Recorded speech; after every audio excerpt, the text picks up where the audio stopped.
সকাল হয়ে গেল বন্ধুরা, 4:30 বেজে গেছে। আর এই ওয়াশিং মেশিনে জামা কাপড়গুলো দিয়ে দিলাম কাচার জন্য। তো চলো, এই যে কটা চেরি হয়েছে, এর আগে হয়েছিল, তুলে এনেছি। অল্প অল্প করে হচ্ছে, গাছটা বেশ বড় হয়ে গেছে। আর এই যে জামা কাপড় কাচলাম না মেশিনে, সব এইখানে মেলে দিয়েছি। আকাশের অবস্থা তো ভালো না। পুজো কমপ্লিট হয়ে গেল, এবার চলো পরের কাজে। রান্না করব,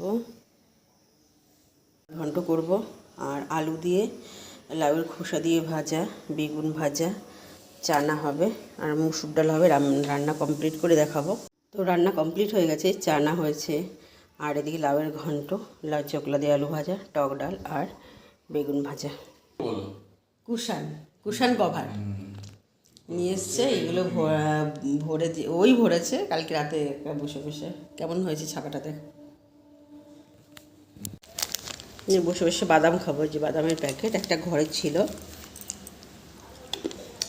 আর ওই যে বাদামের প্যাকেটের মধ্যে আবার এই যে লবণ, বিট লবণ।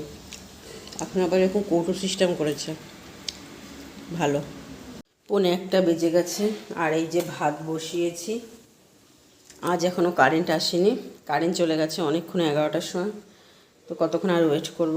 1:45টার সময় এসে গ্যাসে ভাতটা বসালাম। আমি ইন্ডাকশানে ভাত করি। তো যাই হোক, ভাতটা নামিয়ে নিই। দুইজনে বসে বসে খাচ্ছি, আমি খালি গায়ে আর আমি।